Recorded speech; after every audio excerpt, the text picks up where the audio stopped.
حروف قرآن میں زیر اور زبر کی تحریف نہیں ہو سکتی، ایسا حفاظت کرنے والا ہے۔ تو اس حفاظت کرنے والے کی کیا شان ہے کہ جب وہ اپنی چیزوں کی حفاظت کرتا ہے، وہ مالک ہے، وہ خالق ہے، وہ قادر ہے، وہ توانا ہے، وہ حکیم ہے۔ تو جب اس نے حفاظت کرنی ہوتی ہے تو اگر بیت اللہ کی بات آتی ہے تو وہ ابابیلوں کو بھیجتا ہے، چھوٹے سے پرندے کو بھیجتا ہے، کنکروں کے ساتھ بھیجتا ہے، بتاتا ہے کہ دیکھو ہم نے حفاظت کا ذمہ لیا تھا، تو جو تمہاری نزدیک سب سے کمزور تھا ہم نے اس کے ذریعے تمہارے سب سے طاقتور ہاتھی کو بھوسا بنا دیا ہے۔ اور اسی طرح جہاں پہ رسول اللہ کی حفاظت کی بات آتی ہے تو وہاں پہ ایک بچہ آتا ہے، گٹھلیاں کھجور کھا رہا ہے، گٹھلیاں اٹھا کے پھینکتا ہے، وہاں پہ بیت اللہ کی حفاظت تھی، کنکریوں میں طاقت اتنی دی کہ ہاتھیوں کا بھوسا بنا دیا۔ اور یہاں پر رسول اللہ کی حفاظت تھی، علی کے بازوؤں میں اتنی طاقت دی کہ ان گٹھلیوں سے ان بچوں کا حال برا کر دیا۔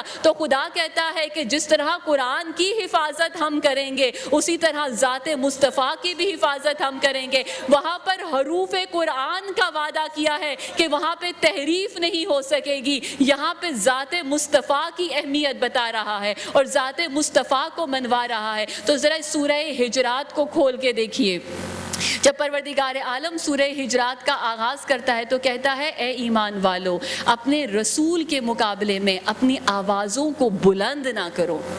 جب رسول کے سامنے بیٹھے ہو تو اپنی آواز کو بھی بلند نہ کرو، اور پھر کہا اس طرح سے ایک دوسرے کو مت، جیسے پکارتے ہو ویسے رسول کو مت پکارو۔ تو جس طرح انداز تخاطب تمہارا ایک دوسرے کے ساتھ ہے ویسے رسول کو نہ پکارو۔ تو اب دیکھیے دو کتنی معمولی باتیں بتائیں۔ سورہ حجرات آج جا کے ذرا کھول کے پڑھیے گا، شروع کی بالکل آیتیں ہیں۔ تو پہلے خدا یہ کہہ رہا ہے کہ اگر آپس میں بیٹھتے ہو اور جس طرح سے ایک دوسرے کو بلاتے ہو اس طرح سے رسول کو نہ پکارو۔ تو دیکھیے ساتھ ہی بیٹھے ہوئے تھے نا، ساتھ بیٹھنے والے تھے، ساتھی تھے، بچپن کے ساتھی تھے۔ کیا ہو گیا اگر کبھی رسول کو ویسے پکار لیا جیسے آپس میں ایک دوسرے کو پکارتے تھے؟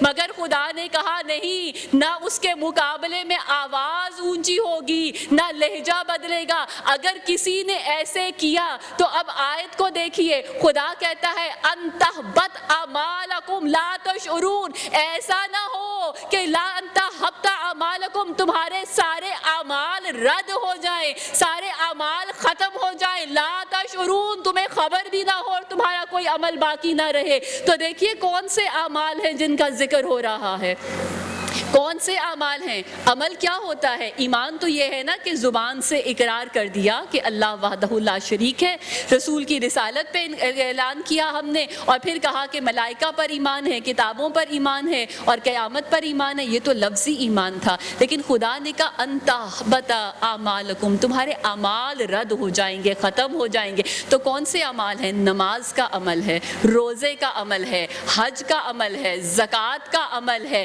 جو صدقہ و خیرات دیتے ہو اس کا عمل ہے، جس جہاد پہ بڑا فخر کرتے ہو اس جہاد کا عمل ہے۔ اگر کسی نے یہ سارے اعمال کر بھی دیے مگر اگر ذات مصطفیٰ کے سامنے آواز کو بھی بلند کیا تو ان تحبط اعمالکم، تمہارے سارے اعمال ختم ہو جائیں گے۔ تو اب وہ جو یہ کہتے ہیں کہ صرف خدا کا ذکر کرو، وہ جو کہتے ہیں کہ ہمیں صرف خدا کافی ہے اور کتاب خدا کافی ہے، تمہیں خدا نے بتا دیا کہ اگر ذات مصطفیٰ کا احترام نہیں کرو گے تمہارا کوئی عمل مجھے قبول نہیں۔ یہ پہلی منزل ہے، ابھی ہدایت کی گفتگو نہیں، ابھی یہاں پر ذکر یہ نہیں ہو رہا کہ آپ نے اتباع کیسے کرنا ہے، عمل کیسے کرنا ہے۔ کہتے ہیں نا ادب پہلا کرینہ ہے محبت کے کرینوں میں، تو اب پہلا کرینہ خدا یہ سکھا رہا ہے۔ تو جو پہلا کرینہ ہے ذات مصطفیٰ کے لیے وہ ادب کا کرینہ ہے، اور وہ پہلا کرینہ ایسا ہے کہ جس میں آپ کا آخری عمل ختم ہو جاتا ہے۔ آپ کب پہنچتے ہیں وہاں تک؟ جب عمل کرتے ہوئے چلیں گے نا، نمازیں پڑھتے ہوئے جائیں گے، روزے رکھتے ہوئے جائیں گے، حج کرتے ہوئے جائیں گے، تو جب آپ اپنے اعمال کے آخری عہدے پہ پہنچیں گے تو وہاں سے ذات مصطفیٰ کا پہلا زینہ شروع ہوتا ہے، ادب مصطفیٰ کا زینہ شروع ہوتا ہے، احترام مصطفیٰ کا شروع ہوتا ہے. اور اگر کسی نے ادب نہیں کیا، احترام نہیں کیا، تو ہم نے آپ کے تمام اعمال کو رد کر لیا. تو مسلمانوں، قرآن پڑھنے کے لیے، اسلام کو جاننے کے لیے سب سے پہلے نسبت رسول ضروری ہے. اور خدا نے بتا دیا کہ جو ساتھ بیٹھنے والے تھے وہ ساتھ بیٹھنے والے ضرور تھے، مگر وہ اور تھے اور مصطفیٰ اور تھے. اسی لیے اجازت نہیں ہے کہ آوازوں کو بلند کرو. اور پھر سورہ احزاب آواز دیتی ہے، اور سورہ احزاب آواز دیتی ہے کہ ان الذین النبی الاولی بانفسہم المؤمنین، کہ اے مومنین، رسول تمہارے نفوس پر اختیار رکھتے ہیں. سورہ احزاب نے پکار کے کہا کہ رسول تمہارے نفوس پر، تمہاری جانوں پر کس کا اختیار ہے؟ جان آپ کی ہے. ایک واحد چیز ہے جس کو آپ کہہ سکتے ہیں کہ یہ میری ہے، وہ میری جان ہے، اگرچہ کہ اللہ کی دی ہوئی ہے. لیکن خدا نے کہا کہ وہ بھی آپ کی نہیں ہے، دی ہوئی خدا کی ہے، تصرف میں مصطفیٰ کے ہے. تو انسان کے پاس کیا ہے؟ تو خدا نے کہا احزاب کے اندر آواز دے کے کہ اے مومنین، رسول تمہارے نفوس پر اختیار رکھتے ہیں، تصرف رکھتے ہیں. اور پھر سورہ نساء نے آواز دے کے کہا کہ یاد رکھو کہ جب تمہارے درمیان میں کوئی مسئلہ آتا ہے، کوئی مسئلہ آ جائے، کوئی ایسا مسائل آ جائے، متنازع ہو جائیں، تو وہاں پر حاکم کون ہوگا، وہاں پر منصف کون ہوگا؟ تو وہاں پر منصف جو ہوگے وہ ذات مصطفیٰ ہوگی. تو جب آپس کے جھگڑے ہوں گے تو ذات کے اوپر تصرف مصطفیٰ کا، جھگڑے ہوں گے تو منصف کون ہے، حاکم کون ہے؟ ذات مصطفیٰ. اور پھر سورہ نساء میں یہ کہا کہ نہ صرف یہ کہ وہ جو فیصلہ کریں گے وہ تمہیں قبول کرنا ہوگا، بلکہ کہا کہ دل سے قبول کرنا ہوگا. تو اگر جو آپ کے گھر کے فیصلے ہوں، آپ کے گھر کے فیصلے ہوں گے، فیصلہ رسول کرے گا، جو فیصلہ کرے گا وہ قبول کرنا ہوگا. اور نہ صرف قبول کرنا ہوگا بلکہ دل سے قبول کرنا ہوگا. تو وہ مصطفیٰ جو آپ کے گھروں میں آ کے آپ کے گھروں کے فیصلوں پہ قادر ہو، کیا وہ دین کا فیصلہ، نگہبان کا فیصلہ، ولایت کا فیصلہ آپ پہ چھوڑ دے گا؟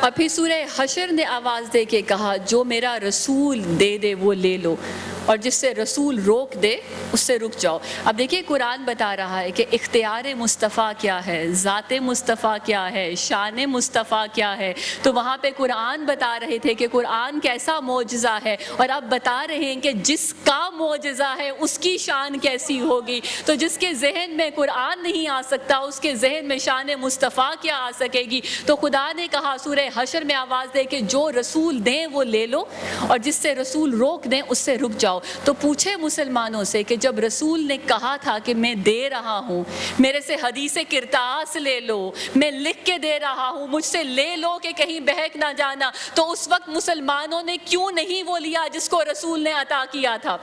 حشر نے آپ کے اوپر، سورہ حشر نے یہ ذمہ داری لگا دی ہے، حد لگا دی. تو دیکھیے کیا حدیں بتائی تھی. پہلے یہ کہ آوازوں کو اونچا نہیں کرنا، اپنے لہجوں کو اونچا نہیں کرنا، ویسے نہیں پکارنا جیسے ایک دوسرے کو پکارتے تھے. اور پھر یہ کہا کہ تمہارے نفوس پر، تمہاری جانوں پر رسول تم سے زیادہ حق رکھتے ہیں. اور پھر یہ کہا تھا کہ دیکھو اگر کوئی مسئلہ ہو تمہارے گھروں کا بھی تو وہاں پہ فیصلہ رسول کریں گے. اور اب یہ کہا تھا کہ اگر رسول کچھ دیں تو لے لو، اور اگر رسول روکیں تو رک جاؤ. تو جب رسول نے کہا کہ ہمیں دے دو کاغذ اور قلم کہ میں تمہیں حدیث کرتاس دے دوں، تو اب دیکھیں یہاں پر مولا علی کا ایک قول ہے نہج البلاغہ کے اندر، کلمات کسار کے اندر، کہ مولا کہتے تھے کہ علم کے لیے جاننا اور سوال کرنا بہت ضروری ہے. علم کے لیے جاننا اور سوال کرنا بہت ضروری ہے، لیکن سوال وہاں پہ کرو جہاں پہ جاننے کے لیے ہو، الجھنے کے لیے نہیں. معیار ہے سوال کا بھی کہ سوال کریں، لیکن وہ سوال کریں کہ جہاں پہ آپ جاننا چاہتے ہیں، سمجھنا چاہتے ہیں. اس لیے سوال نہ کریں کہ ہٹ درمی کے لیے، طغیانی کے لیے، مزید الجھنے کے لیے. تو مسلمانوں نے کہا کہ یہ جو ہر وقت آپ کہتے رہتے ہیں کہ رسول نے کاغذ قلم مانگا تھا، تو اس زمانے میں کون سا کاغذ قلم تھا کہ جس سے مانگا جا رہا تھا؟ تو دیکھیے جب کہا کہ قرآن قرآن کافی ہے تو پھر اب دیکھو کہ قرآن کافی ہے. قرآن نے کہہ دیا علم بالقلم. آپ نے کہا کہ پہلی آیت جو آئی تھی, جو پہلی وہی آئی تھی, وہ اقرا باسم ربک الذی آئی تھی, تو پہلی آیت میں اللہ نے کہہ دیا علم بالقلم, ہم نے تمہیں سکھایا وہ سب کچھ جو تم نہیں جانتے تھے. کس کے ذریعے سے؟ قلم کے ذریعے سے. تو جب پہلی وحی الہی نے قلم کا ذکر کر دیا, تو اگر رسول نے کہہ دیا کہ کاغذ قلم لے کر آؤ, تو اب یہ سوال کیوں کرتے ہو کہ اس وقت کون سا کاغذ اور قلم تھا؟ یقیناً کاغذ اور قلم تھا, مگر معیار کیا ہے؟ خدا نے کہا کہ علم. رسول کیا دے کے جا رہے تھے؟ رسول یہی کہہ کے جا رہے تھے نا کہ تمسک رکھنا ہے. کس کے ساتھ؟ قرآن کے ساتھ اور میرے اہل بیت کے ساتھ, کہ جو ان دونوں کو تھام کے رکھے گا وہ کبھی بھی گمراہ نہیں ہوگا. تو دیکھیے قرآن کس کا کلام ہے؟ کہ یہ کلام خدا ہے, یہ کلام بشر نہیں ہے. یہ وہ کلام ہے کہ جو کہتا ہے کہ ہماری نظریں غیب کے اوپر ہیں, اس لیے کہ یہ عالم بالغیب کا کلام ہے. وہ اس کا کلام ہے کہ جو کہتا ہے کہ کوئی کائنات کی چیز ایسی نہیں کہ جو میرے احساء میں نہ ہو, میرے علم کے احساء میں نہ ہو. تو اگر کوئی پتھروں کے اندر چھپا ہوا بھی ہے تو وہ بھی میرے مالک کی علم کے احساء کے اندر ہے, اور اگر کوئی ظاہر ہے تو بھی مالک کے احساء کے اندر ہے. تو کس لیے روکا گیا تھا کہ ہم یہ کاغذ قلم نہیں دیں گے کہ کہیں ایسی تحریر نہ آ جائے کہ جس کے بعد فضائل میں کوئی کمی نہ ہو سکے, اس کے بعد کسی عہدے پر غصب نہ کیا جا سکے. تو اس کے جواب میں پروردگار عالم نے کیا کہا کہ دیکھو ہم نے اسی لیے کہا تھا کہ ہم نے قرآن کا وارث بنایا ہے. تو جو وارث قرآن ہوگا وہ حامل قرآن ہوگا. جو حامل قرآن ہوگا وہ قرآن کا گواہ ہوگا. وہ کون سا گواہ ہوگا؟ جو اللہ کی شہادت دیتا ہے کہ شاہد اللہ انہ لا الہ الا, کہ اس وقت بھی کون گواہ تھا؟ ایک وہ جو ملائکہ تھے, ایک وہ جو پروردگار عالم کی ذات تھی, اور پھر کہا اول العلم قائما بالقسط, کہ ہم نے تو وہاں پر بھی گواہ اس کو بنایا جو صاحب علم تھا. اور ہم نے جب رسالت کے ساتھ بھیجا تو بھی کہا کل کفا لست مرسلا کل کفا باللہ بینی و بینکم ومن عندہ علم الکتاب. تو تب بھی وہ علم کتاب والا تھا. تو اب عنکبوت نے پکار کے کہا سورہ عنکبوت کے اندر پروردگار عالم نے کہ وما اوتوا الذین بینات آیات, کہ یہ جو ہم نے بینات بھیجے ہیں, یہ جو آیتیں بھیجی ہیں, وہاں پہ بھی کہا تھا نا افمن کانا علی بینات. اسی لیے بار بار کہتی ہوں قرآن فہمی کریں, قرآن کو پڑھنے کا شوق اور ذوق پیدا کریں. آپ کو خود سمجھ میں آئے گا کہ یہ کتاب خدا کس طرح سے بولتی ہے, کلام کرتی ہے, گفتگو کرتی ہے. تو وہاں پہ بھی یہ کہا تھا کہ افمن کانا علی بینات, کون آیا ہے؟ بینات لے کے آیا ہے, روشن دلیل لے کر آیا ہے. اور یہاں پہ بھی سورہ عنکبوت یہ کہہ رہی ہے اوت الذین بینات فی الصدور الاول العلم, کہ یہ جو کتاب کا علم ہے, یہ جو بینات ہیں, یہ آیات ہیں, یہ کاغذ پہ لکھی ہوئی نہیں ہے. فی الصدور اول العلم, یہ سینوں کے اندر راسخ علم ہے جو دیا ہوا ہے. تو جو نہیں دیتے کاغذ اور قلم,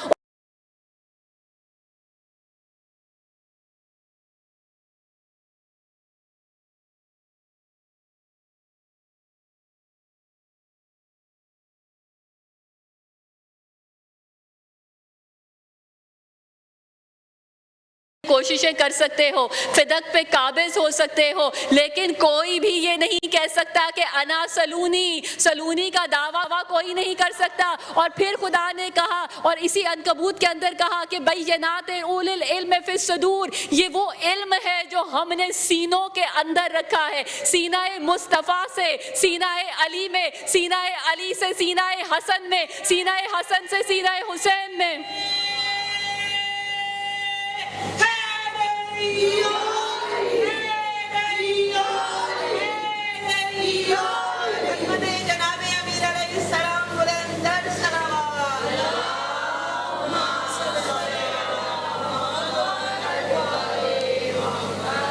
اب گزشتہ جو 3 دن سے گفتگو ہو رہی تھی اس میں ہم بار بار معجزہ اور علم کا ذکر کر رہے تھے. ذہنوں میں سوال آ رہے ہوں گے کہ بار بار تکرار ہو رہی ہے, تو وہ تکرار جو تھی معجزے کی اور علم کی, وہ آپ کو اس منزل پر لے کر آنے کی تھی کہ کوئی بھی عہدے کا دعویٰ نہیں کر سکتا, منصب کا دعویٰ نہیں کر سکتا جب تک وہ قرآن کا معجزہ لے کر نہیں آئے گا, اور جب تک کہ وہ حامل علوم قرآن نہیں ہوگا. کل بتایا تھا کہ لوگ علم کا حصول کرتے ہیں, حاصل کرتے ہیں علم معصوم کے حضور میں پیش ہوتا ہے. ہم علم کو حاصل کرنے والوں میں ہیں, وہ راسخون فی العلم ہیں, کیونکہ ہم دنیا سے علم لیتے ہیں, وہ علم لے کر آتے ہیں. اسی لیے چاہے قصائص الائمہ ہو یا خزینۃ الاولیاء ہو, بڑی سے بڑی کتاب کو اٹھا کے دیکھ لیں, کسی کتاب میں کسی معصوم کے معلم کے بارے میں نہیں لکھا, اس لیے کہ یہ وہ ہیں کہ جن کے سینوں کے اندر صدور اول العلم ہے, یہ صاحب علم ہے, ان کے سینے کے اندر علم ہے.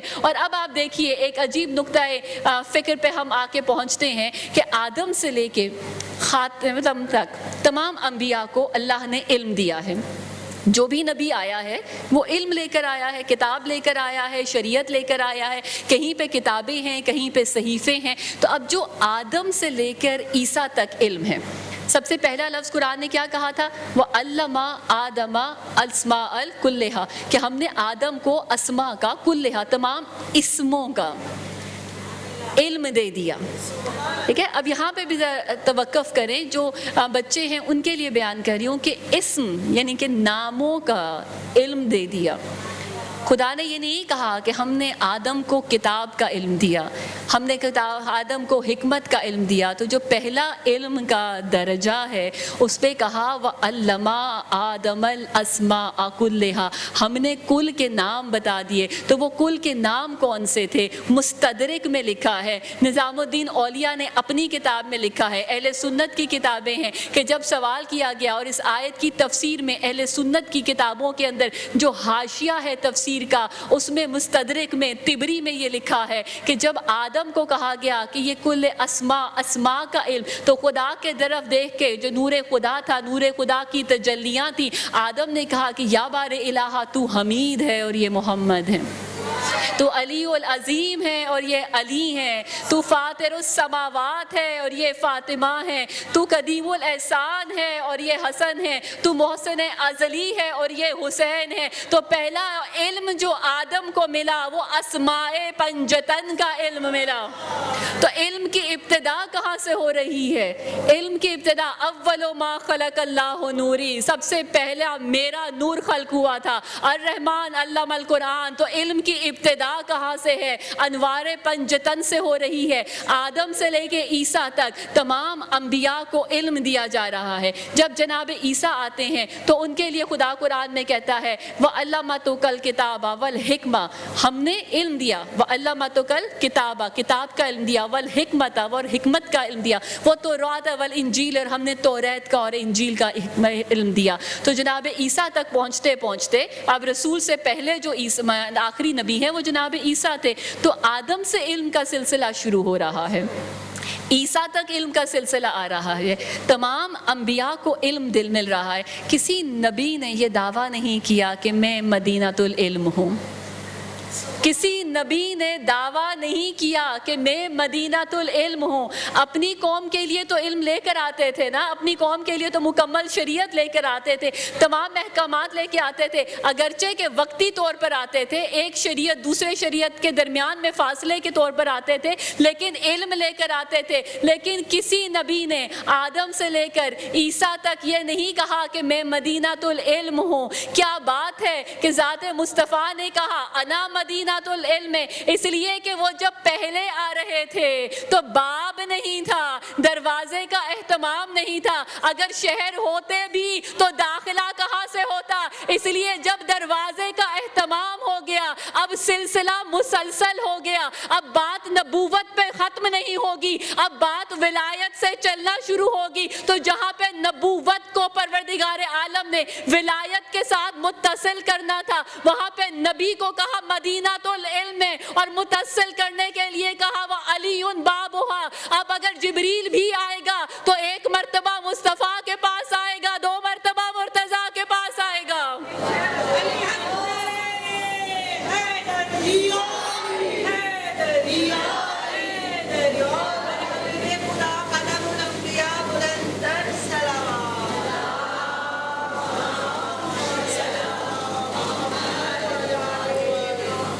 گزشتہ مجالس میں نے عرض کیا تھا کہ ہمارے ہاں علم مقصد نہیں ہے، ہم علم کو مقصد سمجھ کے حاصل نہیں کرتے، ہم علم کو وسیلہ سمجھ کے حاصل کرتے ہیں، اور جہاں پہ علم کو وسیلہ سمجھ کے حاصل کیا جائے وہاں پہ علم آپ کو معرفت الہی دکھاتا ہے۔ اور اسی لیے کسی نے امام صادق سے سوال کیا تھا کہ معصوم کی تعریف کیا ہے؟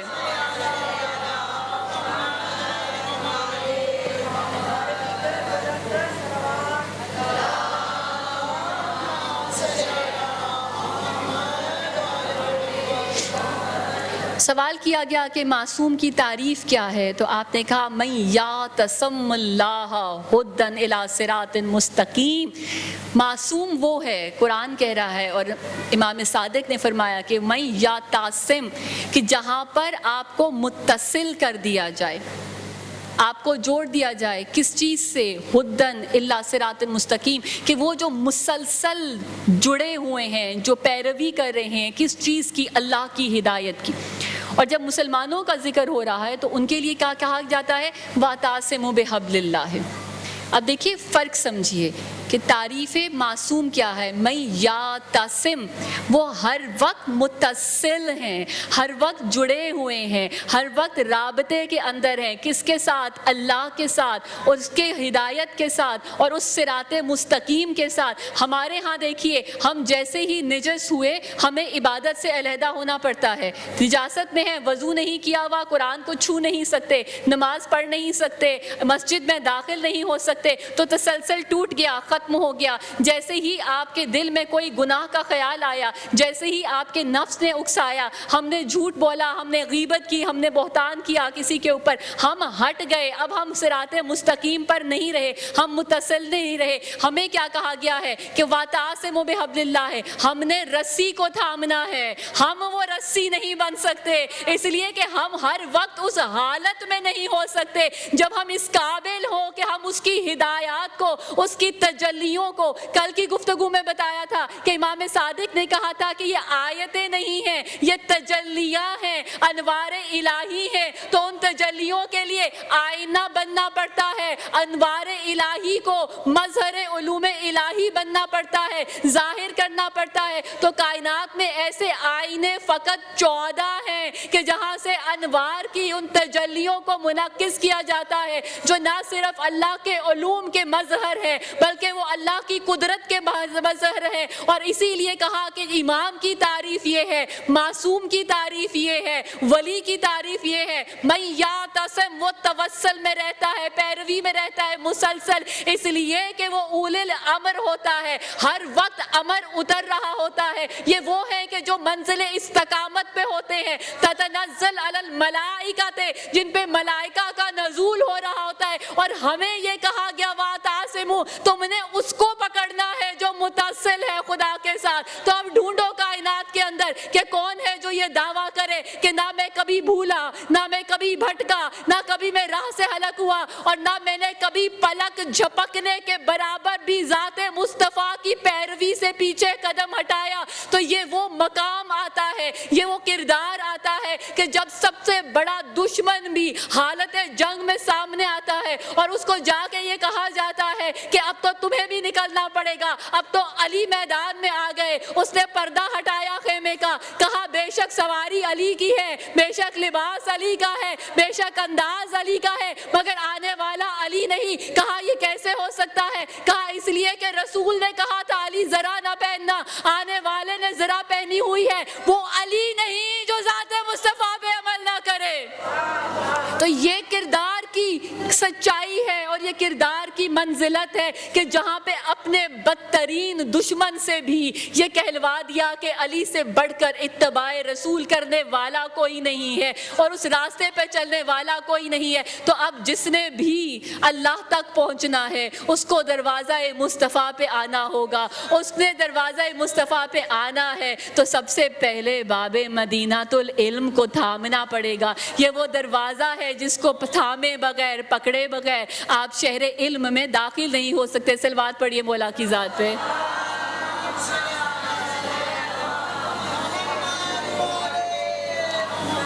تو دیکھیے گفتگو واضح ہو رہی ہے. تو یہ علم ہے جو توسل کرتا ہے, لے کے جاتا ہے, معرفت الہی تک لے کے جاتا ہے. اور پھر قرآن آواز دے کے کہتا ہے کہ جتنی صفتیں قرآن کی ہیں, معجزے کی ہیں, وہ تمام صفتیں معجز نما کی ہیں. اور پھر قرآن نے آواز دے کے کہا کہ اللہ نور السماوات والارض, اللہ نور ہے.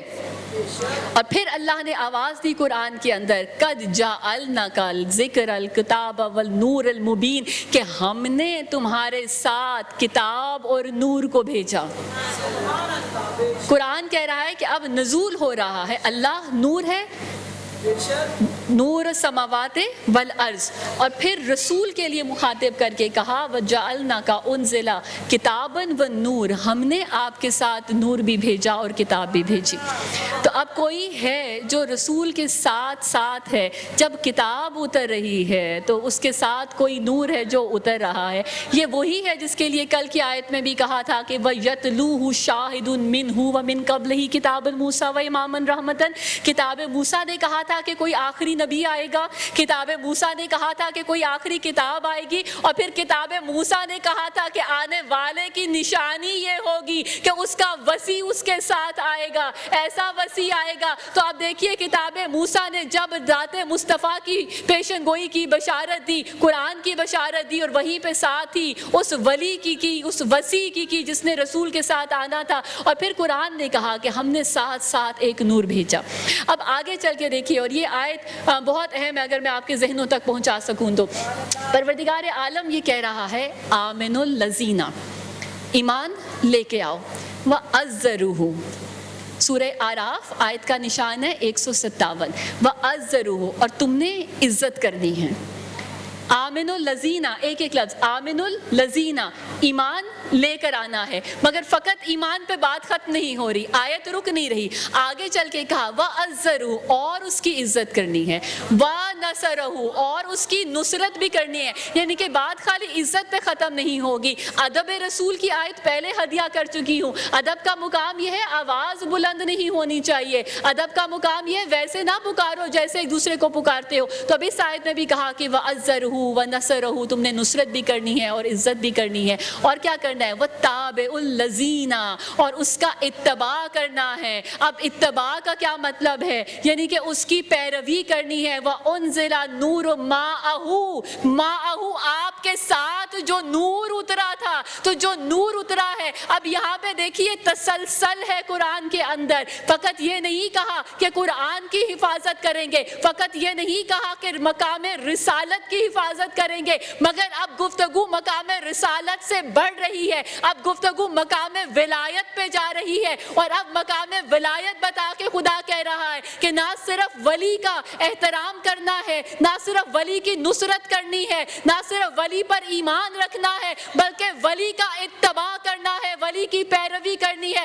اگر تم چاہتے ہو کہ تم مفلحون ہو جاؤ, اگر تم چاہتے ہو کہ تم فلاح پا جاؤ. اور دیکھیے کہ جس کے لیے قرآن اتنی آیتوں کا نزول کر رہا ہو, جس کے مقام کو بتا رہا ہو, اس کے لیے مسلمانوں نے ایک ٹکڑا پکڑا ہوا ہے اور کہا کہ رسول نے کہا تھا انا بشر مثلکم, میں تمہارے جیسا بشر ہوں.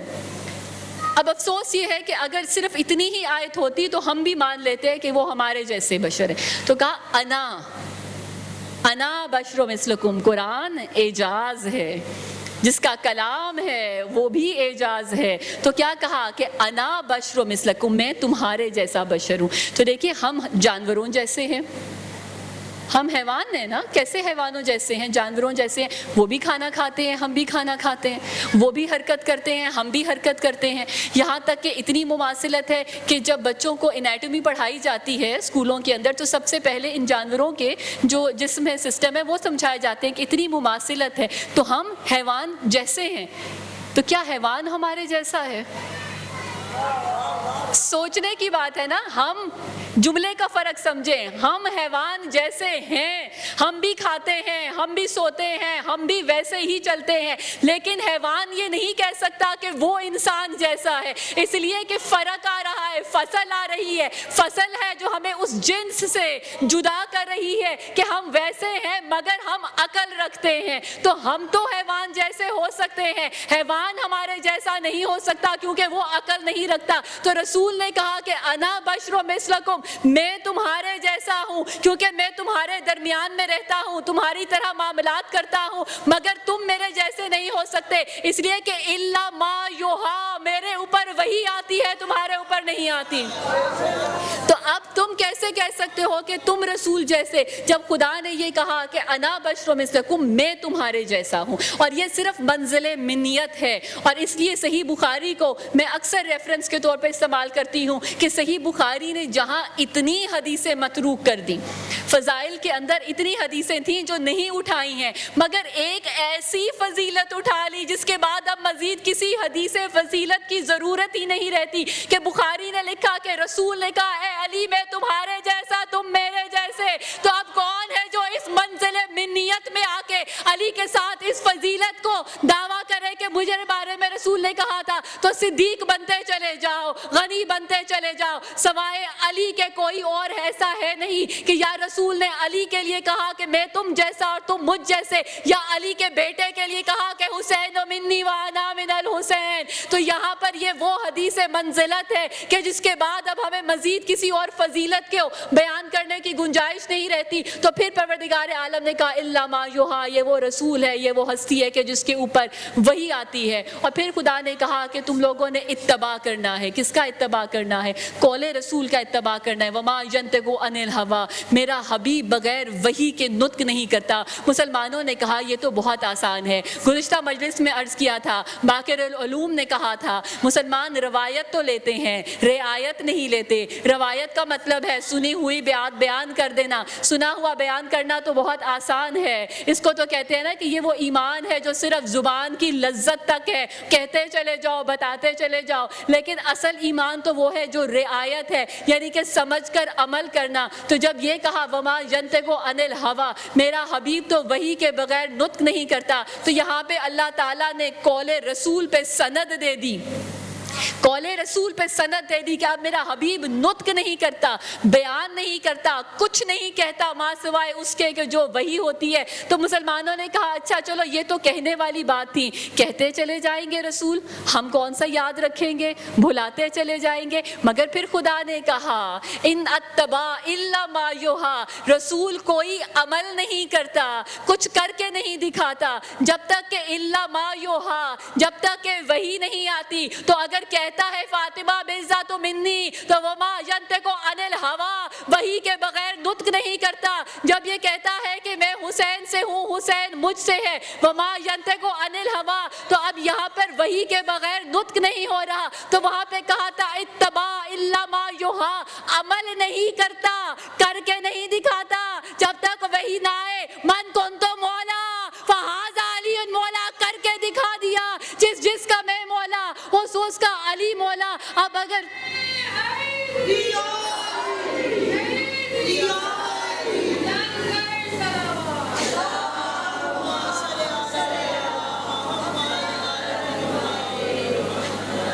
تو اگر اب نطق کی وہی بھول جاؤ گے تو زبان سے کہہ دیا من کنت مولا, اب یہ وجہ آپ کے لیے واجب ہے اتباع رسول کرنا, جو رسول نے کہہ دیا. اور پھر کہیں بھول نہ جائیں کہ میں نے کہا کیا تھا, تو پھر کر کے دکھا دیا, ہاتھوں پہ بلند کر کے دکھا دیا. کمرے میں نہیں بلند کیا, مسجد میں نہیں بلند کیا, 1.25 لاکھ حاجیوں کے اندر بلند کیا. اور دیکھیے کیسی منطق ہے کہ علامہ نکن یہ بیان کرتے تھے جب وہ غدیر کا پڑھتے تھے. تو علامہ نکن یہ کہتے تھے کہ دیکھیے 1.25 لاکھ حاجی ہیں, جو جانے والے تھے ان کو کہا کہ پلٹ کر آؤ, جو پیچھے رہ گئے تھے ان کو کہا کہ آ کے ملو. اور پھر پالان شتر کا ممبر بنا, ایسا ممبر بنا جیسا پہلے نہیں بنا تھا. سنی ہوئی روایتیں ہیں بار بار کی آپ کی, لیکن نکن صاحب جو بیان کرتے تھے وہ جملہ یہ تھا کہ وہ کہتے تھے کہ اب رسول نے علی کو ممبر پہ بٹھا لیا, اب رسول نے علی کو ممبر پہ بٹھا لیا. تو اب رسول کا دیکھیے بچوں نے پڑھا ہے, جو خطبہ حجۃ الوداع آپ کو کتابوں میں بھی پڑھایا جاتا ہے, کتنا لمبا خطبہ ہے. تو اب وہ اتنا تفصیل کا خطبہ ہے, رسول پڑھتے جا رہے ہیں. تو علامہ نکن یہ کہتے تھے مسلمان خطبہ کم سن رہے تھے, علی کا چہرہ زیادہ دیکھ رہے تھے. تو رسول نے بتا دیا جو بیان کر رہا ہوں وہ تو بھول جاؤ گے, اب جو دکھا رہا ہوں اس کو یاد رکھو گے تو یاد رکھو گے کہ اس ممبر پہ بیٹھ کے رسول نے کہا تھا من کنت مولا. تو اب یہ اتباع رسول کی منزل ہے کہ جہاں پہ قول رسول آئے گا وہاں پہ اتباع لازم, جہاں پہ منزل اتباع کی آئے گی بات وہاں پہ عمل رسول پر کا لازم ہے عمل کرنا. اور پھر خدا نے اس مقام پر کہا کہ قل ان تحبون اللہ, اے لوگو تم یہ دعویٰ کرتے ہو ان تحبون اللہ کہ تم اللہ سے محبت کرتے ہو. یہی تو نعرے ہمارے ارد گرد آج بھی بلند ہو رہے ہیں, قرآن کافی ہے, اللہ کافی ہے, اللہ کے سوا کسی کو نہ پکارو, کسی کا وسیلہ کرنا شرک ہے. تو دیکھیے قرآن نے کہا قل ان تحبون اللہ, اگر تم یہ دعویٰ کرتے ہو کہ تم اللہ سے محبت کرتے ہو, کتنا بڑا دعویٰ ہے. تو فتابعونی, تو تم اتباع مصطفیٰ کرو. تو اگر آپ اللہ کے پاس دعویٰ محبت بھی لے کر آتے ہیں مگر اس دعویٰ محبت میں اگر اتباع رسول نہیں ہوگا تو اللہ کو آپ کی وہ محبت قبول نہیں ہوگی. تو جس نے بھی اللہ تک پہنچنا ہے, اللہ کی معرفت حاصل کرنی ہے, اللہ کی محبت حاصل کرنی ہے, قرآن نے لازم قرار دے دیا فتابعونی, اتباع مصطفیٰ کرو. تو اب اگر مصطفیٰ کہے کہ نماز پڑھو تو نماز پڑھ کے دکھانی ہے, اگر رسول کہے کہ روزہ رکھو تو روزہ رکھ کے دکھانا ہے, اور اگر رسول یہ کہیں کہ میرے علی کو مولا ماننا ہے, میرے علی کو میرے بعد وسیع ماننا ہے, تو یہاں پہ بھی اتباع رسول کرنا ہے. کیونکہ قرآن نے کہا ہے وَيَجْحَدَ إِلَى الْكُفْرِ بِالطُّغْيَانِ کہ جو لوگ اللہ کی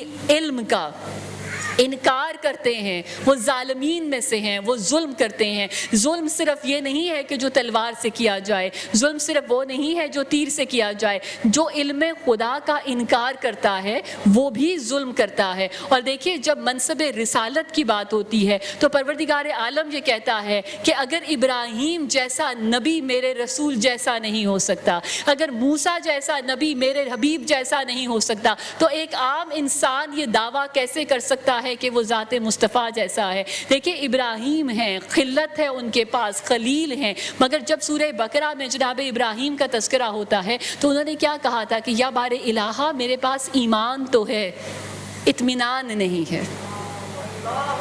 سورہ بقرہ میں ابراہیم نے کہا تھا میرے پاس ایمان ہے, اطمینان نہیں ہے, یقین نہیں ہے, اسی لیے تو میں چاہتا ہوں کہ میرے قلب کو یقین ہو جائے, میں منزل یقین پر آؤں کہ کس طرح تو مرنے کے بعد دوبارہ پیدا کرتا ہے. اب دیکھیے سنا ہوا واقعہ ہے, بار بار کا سنا ہوا واقعہ ہے کہ جناب ابراہیم نے 7 بعض جگہ لکھا ہے 9 مختلف پرندے لیے, ان کو آپس میں کاٹا, ان کا جو گوشت تھا اس کو آپس میں ملایا, اور پھر 7 چوٹیوں کے اوپر جا کے ان کا وہ گوشت رکھا, اور اس کے بعد وہ چونچیں پکڑ کے پکارا. یہاں تک تو سب کو یاد ہے نا, تو اب یہاں تک ذہن رہیے گا. تو کیا کہا قرآن نے کہ جب نبی آواز دے گا تو جو مرے ہوئے ہوں گے ان پہ بھی اطاعت واجب ہوگی. تو مرے ہوئے پرندے تھے مگر کہا جب نبی بلائے گا, آواز دے گا تو مرے ہوئے پرندوں کے اوپر اطاعت واجب ہوگی, رسول کی پکار کا جواب دینا ہوگا. تو اے مسلمانوں جب تمہارا نبی پکار رہا ہے, کون ہے عمر بن عبدود کے مقابلے میں جانے والا, تو سوائے علی کے کون تھا جس نے کہا ہوگا کہ میں جا رہا ہوں؟ کون ہے کہ جب رسول پکارتے رہے خیبر میں مرحب کو مارنے والا, کون تھا جس نے علی کے سوا جواب دیا؟ تو ابراہیم کے واقعے سے بقرہ میں بتایا تھا کہ اطاعت واجب ہوتی ہے, اگر مرے ہوئے بھی ہو نبی کی آواز آئے تو پلٹ کے جواب دینا ہے. تو اب یہ کیسے مسلمان تھے, اب بھی ذہن نہیں پہنچے. اسی لیے کہہ رہی ہوں کہ گزشتہ مجلسوں کو ساتھ لے کے چلے. لے ینذر من کان حیا, ڈرتا وہ ہے, نظارت اس کے لیے ہے جو حی ہوتا ہے, جو زندہ ہوتا ہے, جو نبی کی پکار پہ جواب نہیں دیتا. یہ وہ نہیں کہ جو زندہ ہے, ان کے لیے قرآن نے کہا ہے کہ اگر کروڑوں میتیں ہوں سانس لیتی ہوئی اور وہ معجزہ طلب کریں, معجزہ نہیں ہوگا. معجزہ تب ہوگا جب وہ ہوگا جو معجز نما ہوگا, اور جب سامنے وہ ہوگا جو حیات رکھتا ہوگا, اور زندگی وہاں پر ہوگی جہاں پہ ایمان ہوگا, ایمان وہاں پہ ہوگا جہاں پہ ذات مصطفیٰ پہ یقین ہوگا. تو اس وقت انہوں نے کہا تھا, دعا ہے بچوں کو بھی یاد کرائی جاتی ہے, رب اشرح لی صدری ویسر لی امری, کیا بار الہا میرے سینے کو کشادہ کر لے, میرے کام کو میرے لیے آسان کر دے, میرے سلام کی آسانی پیدا کر دے, یفقہوا قولی ویسر لی امری. اور اس کے بعد کہا کہ میرے بھائی ہارون کو میرا وصی کر دے۔ تو اب دیکھیے کہ یہ بھی کہہ رہے ہیں کہ اہل بنا دے، کس کو اہل بنا دے؟ میرے خاندان میں سے بنا دے، اور یہ بھی کہہ رہے ہیں کہ کس کو بنا دے؟ اس کو بنا دے جس کا نام ہارون ہے۔ تو نام بھی کون بتا رہا ہے؟ جناب موسیٰ۔ رشتہ بھی کون بتا رہا ہے؟ جناب موسیٰ۔ قرآن میں ہے نا سورہ طٰہٰ کے اندر کہ میرا اخی، میرا وزیر بنا دیں، میرا اہل ہے، ہارون نام ہے۔ تو جناب موسیٰ آپ تو بڑے درجات والے ہیں، اولے العلم آپ میں جو ہمارے پاس درجات والے انبیاء ہیں ان میں آپ کا ذکر ہوتا ہے، تو آپ جب ساری صفات خود بتا رہے ہیں تو آپ اپنا وزیر خود کیوں نہیں بنا دیتے؟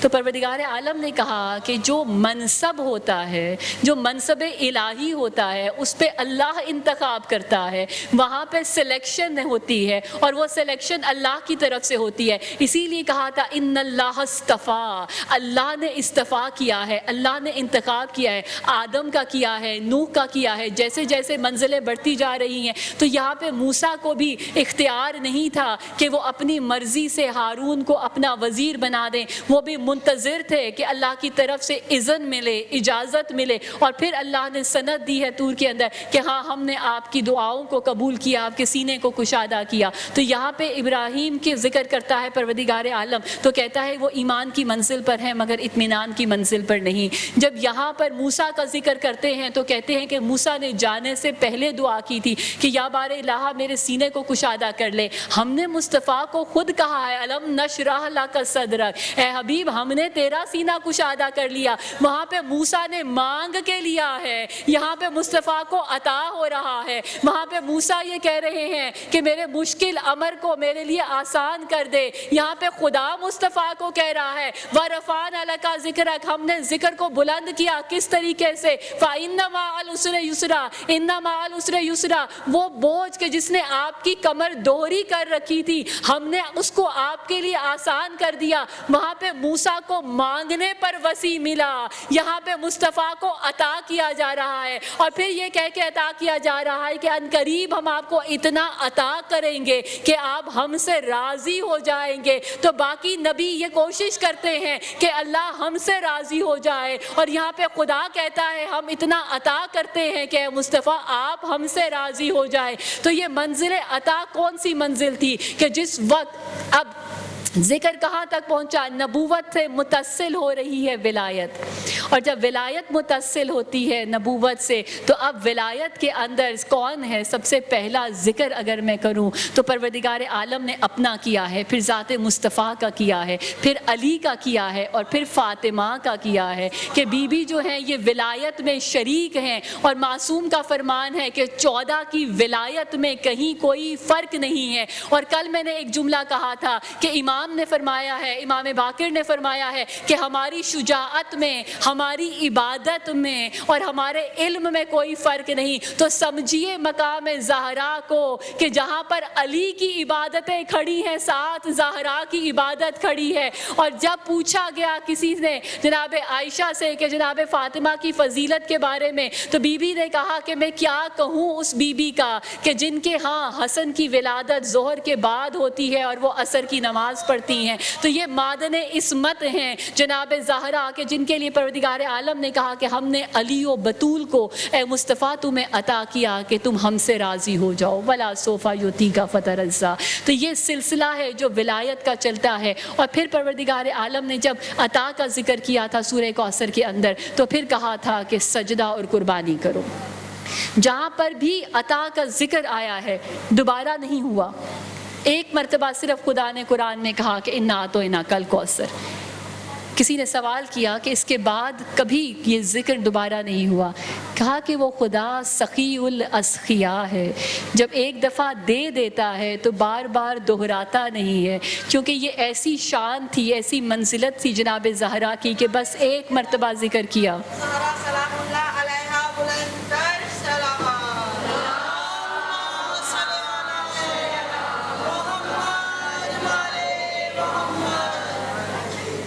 تو سجدہ اور قربانی دونوں چیزیں ایسی ہیں کہ نہ اس گھر جیسی کسی نے نمازیں پڑھیں اور نہ اس گھر جیسی کسی نے قربانی دی۔ نانا کا دین جب مشکل میں آیا تو بچانے کے لیے وہ آیا کہ جس کو نانا نے اپنی آغوش میں پالا تھا۔ جب حسین نکلے تھے مدینے سے تو اس وقت جناب زینب نے یہ کہا تھا کہ بھائی حسین، اگر آپ کے سر پہ بابا کا امامہ ہے، اگر آپ نانا رسول کا امامہ سر پہ رکھ کے نکلے ہیں، تو میں زینب اپنے سر پہ ماں زہرا کی ردا رکھ کے نکلی۔ یاد ہے نا کہ جب جناب فاطمہ کی شہادت کی مجالس ہوتی ہیں تو کیا بیان کیا جاتا ہے کہ بی بی نے کتنی قربانی دی تھی ولایت علی کو بچانے کے لیے، سامنے آ کے کھڑی ہوئی تھی، علی کے سامنے ڈھال بنی تھی، اور اب کربلا میں کون ہے؟ ثانیہ زہرا۔ جس طرح وہاں پہ زہرا علی کی ڈھال بنی تھی، یہاں زینب حسین کی ڈھال بن کے چلی ہے۔ جب مدینے سے چل رہے تھے تو قافلہ رکوایا گیا۔ عباس نے عماری کے پاس آ کے خبر دی، بی بی عبداللہ آئے ہیں۔ ایک مرتبہ بی بی کا دل ڈر گیا ہوگا کہ کہیں واپس تو نہیں لینے آئے۔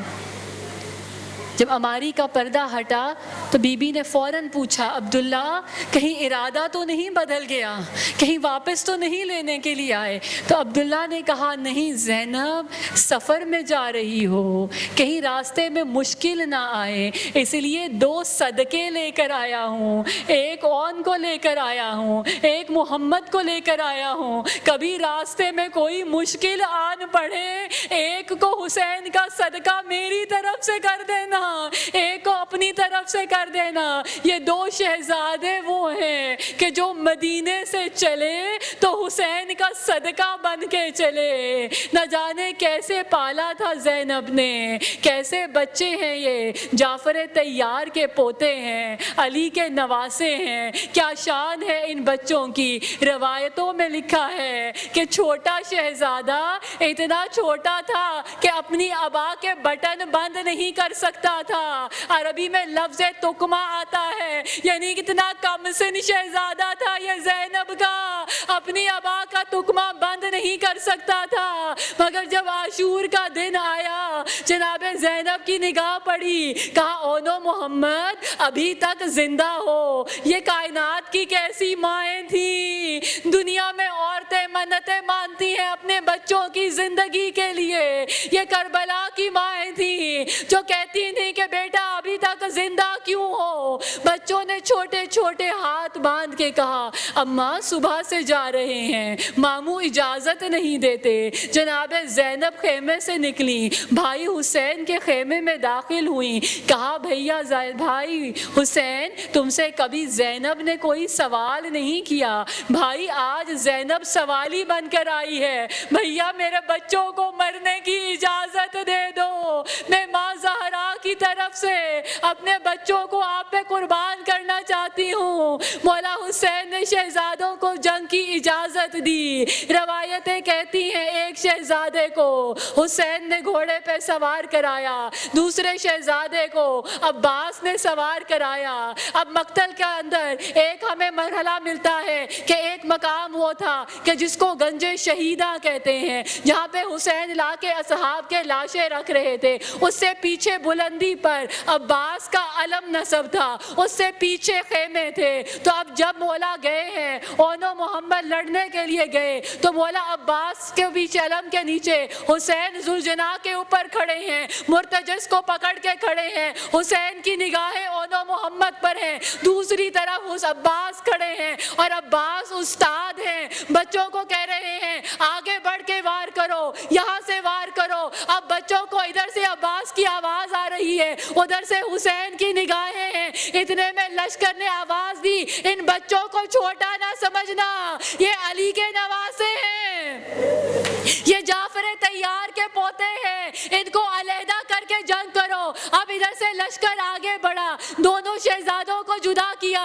ایک شہزادہ میسرہ کی طرف، ایک شہزادہ میمنہ کی طرف، دونوں فوجوں نے بڑھ کر حملہ کیا۔ حسین کی نگاہیں بچوں بچوں پر ہیں, بیویوں کی نگاہیں حسین پر ہیں. مقتل یہ کہتی ہے جب بھی کوئی آتا تھا, کسی کا بھی لاشا خیمے میں آتا تھا, سب سے بڑھ کر زینب استقبال کرتی تھی. مگر جب اون و محمد گئے تو اب در خیمہ پہ زینب نہیں کھڑی, اب در خیمہ پہ ام کلثوم کھڑی ہے. بھائی کی طرف نگاہیں ہیں, زینب مصلی جانماز پہ ہے. ادھر سے آواز آئے اماں سلام آخر, اماں آخری سلام. علامہ نکن یہ کہتے ہیں کہ یہ واحد شہید تھے جنہوں نے جاتے ہوئے حسین کو سلام آخر نہیں کیا, اس لیے کہ ماں نے وصیت کی تھی میرے بھائی کو مت بلانا.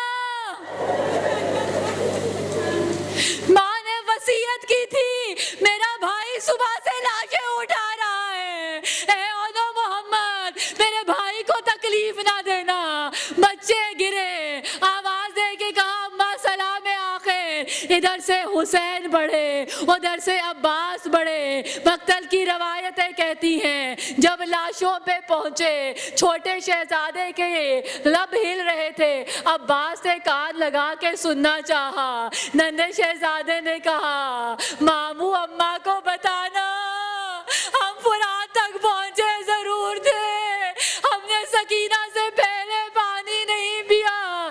یہ زینب کی تربیت تھی. دونوں شہزادوں کے لاشیں آئے, قیام حسینی میں لاشیں لائے گئے. مولا نے نگاہ کی, کہا زینب کہاں ہے؟ دیکھا زینب سجدہ شکرانہ.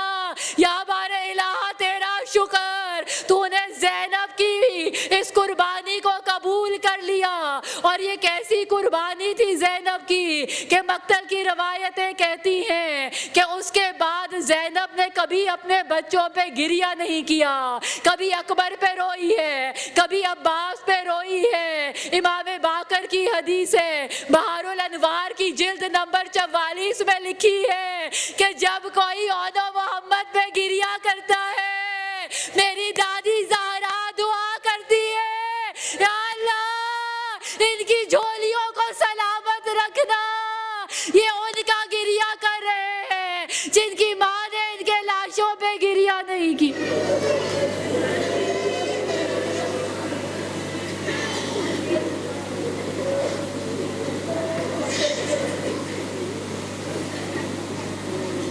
لعنت اللہ علی قوم الظالمین. ماتم حسین.